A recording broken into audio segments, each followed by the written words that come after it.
Rodrigo Duterte's legal counsel says the former president is suffering from cognitive deficiencies and is unable to recall events, places, and even members of his close family and defense team.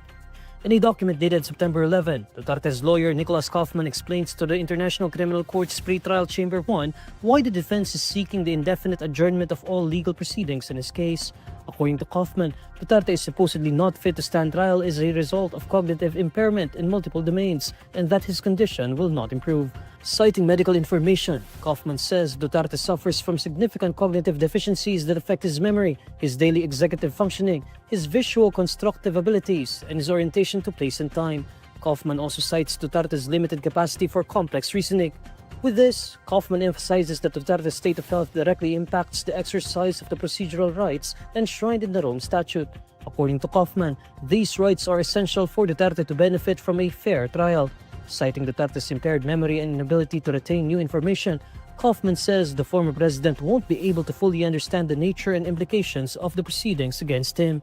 Kaufman adds that Duterte is currently unable to contribute to his own defense, rendering his participation in the proceedings totally ineffective. The defense then submits that Duterte's condition fails to meet the minimum standard for fitness to stand trial, namely an understanding of the essentials of the proceedings. Duterte's legal team requests that the chamber order all legal proceedings be adjourned indefinitely, including the hearing on the confirmation of charges. The ICC earlier postponed the commencement hearing of Duterte's case, which was originally scheduled on September 23.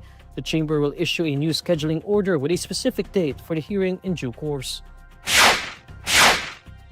The Sandiganbayan is deferring the promulgation of its ruling on the remaining graft cases of former senator and current chief presidential legal counsel Juan Ponce Enrile. The anti-graft court on Friday, September 12 says one of the special third division's members submitted a reflection in this case.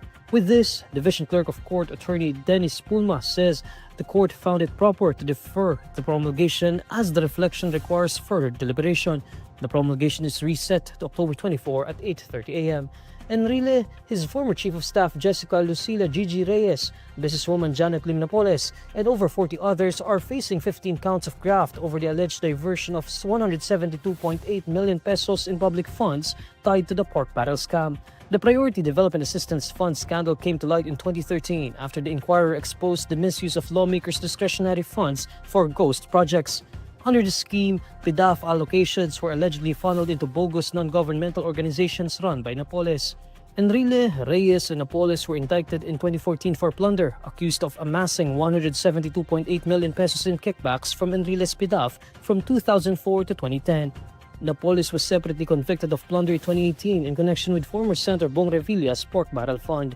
On October 4 last year, Sandiganbayan acquitted Enrile of plunder, ruling that the prosecution failed to prove he received at least 50 million pesos in kickbacks, which is the threshold for plunder. Aside from Enrile, Revilla and Senator Jinggoy Estrada were charged with plunder over the PDAF scam but were later acquitted. Estimates from industry players show another wave of fuel price hikes are likely next week. In an advisory on Friday, September 12, Jati Petroleum President Leo Bellas says the prices of diesel may increase by 30 centavos to 50 centavos per liter. Gasoline prices may also rise up by 10 centavos, but they may also decrease by as much. Initial estimates from the Department of Energy also show an increase of more or less 50 centavos for diesel prices and 20 centavos for gasoline. Meanwhile, kerosene prices may remain unchanged. Fuel price movements for next week will take effect on Tuesday, September 16. If the upward movements in pump prices will be implemented, next week will mark the 5th consecutive weekly increases for gas and the 4th for diesel. Both Bellas and the DOE cite the rising geopolitical tensions as one of the key factors influencing the potential hike.